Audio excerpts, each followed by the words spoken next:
Now, we're talking about the energy regulator Ofgem and changing the prices from April and all sorts of things that we need to know. So Peter Owen is the Chief Executive of Wirral-based charity Energy Projects Plus, and he is on the line now. Good morning to you, Peter. Good morning. So I suppose, is there some good news coming around the corner? Prices are going down next week, is that right? Absolutely, yes. Yes, for the first time in quite a while, we got some good news. The energy price cap, which was for this quarter about 1,928, is dropping down to about £1,690, which is an annual saving for the average user of about £238. So that's good news. Lovely stuff. Yeah, that sounds good. Is it something that will benefit sort of everyone, no matter what sort of type of energy payment you use, or will it have sort of varying levels of benefit? Well, that's the average user. So, of course, if you actually use more than the average person, then you will save more. But if you use less, then you will save less. So it's proportionate.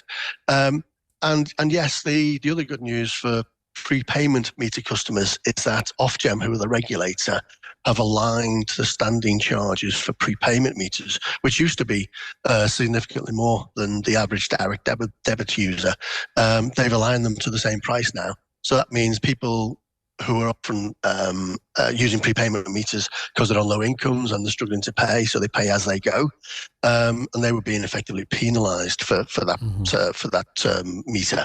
Now it's going to be the same price as me and others who are on standard direct debits. So there's other good news in there as well.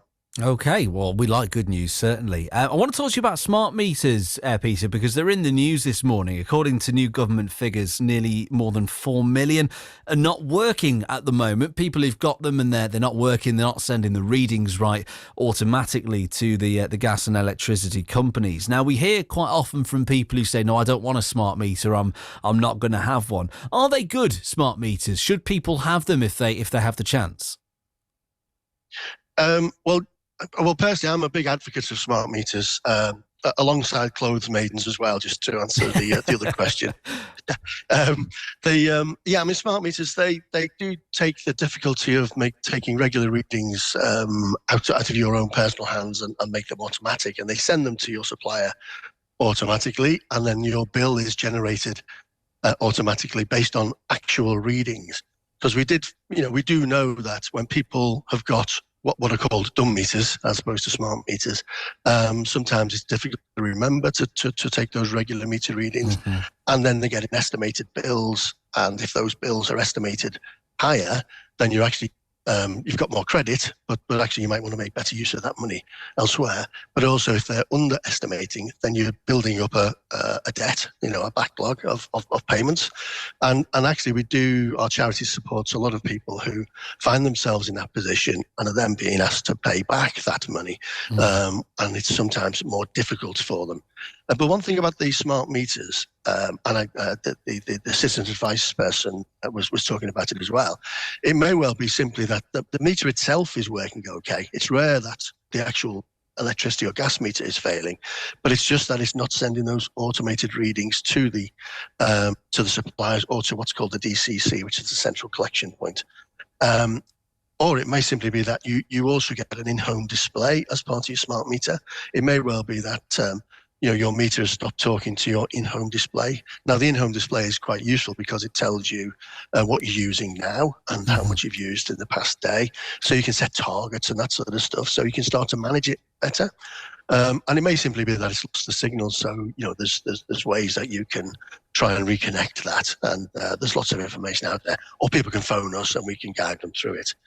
Brilliant. But what I would say is that if the issue is that the meter stopped sending the readings to the central collection point, it will show up on your bill, and it will show up on your bill as an estimated reading. So I've got a couple of questions for people to do, and it's linked to the change in the price cap on the 1st of April.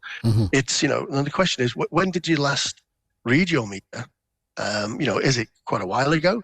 And if it is, then you want to read it just simply so you can check that the smart meter readings match the actual meter readings, and that will identify whether you're likely to be on estimated bills.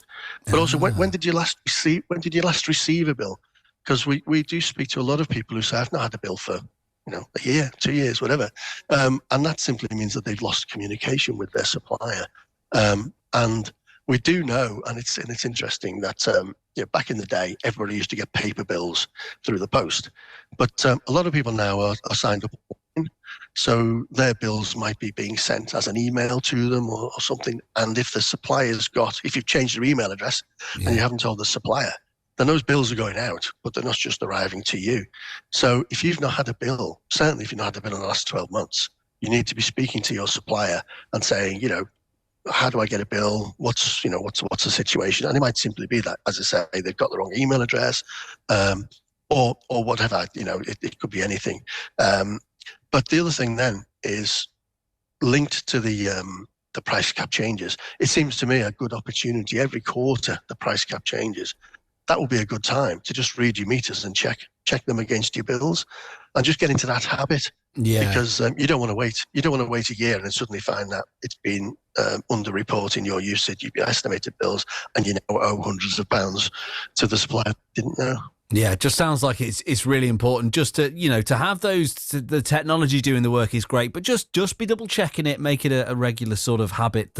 Yeah, Peter, good advice there. Thank you very much. Just one final thing before I let you go. Now, we mentioned that bills are getting cheaper. That's good news. They are still really expensive though. What help and support is available if people still have a problem paying their bills?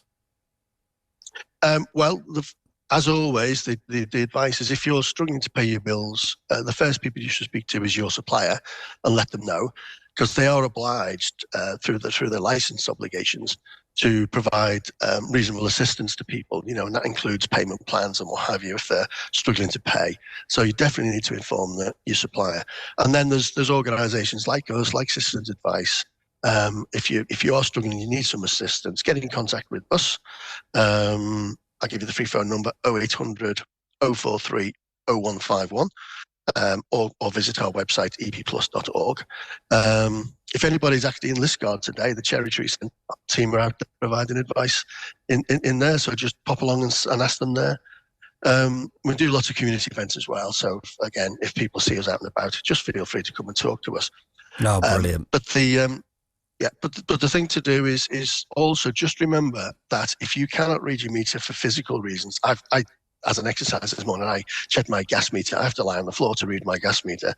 Some people can't do that. There is a service called the Priority Service Register. All suppliers are obliged to provide.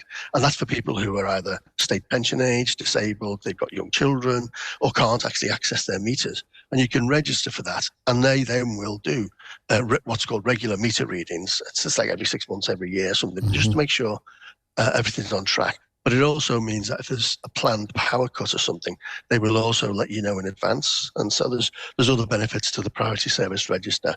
And again, you can just literally speak to your supplier about that, or contact us and we can assist you with registering. Oh, brilliant. Peter, really helpful as always. Peter Owen, Chief Executive of the Wirral-based charity Energy Projects Plus. Thank you very much for all that. That's really helpful. So, yeah, if you need to seek any help and you're in Liscar today, Cherry Tree Centre, there you go. Get yourself over there. They'll be doing an in-person thing.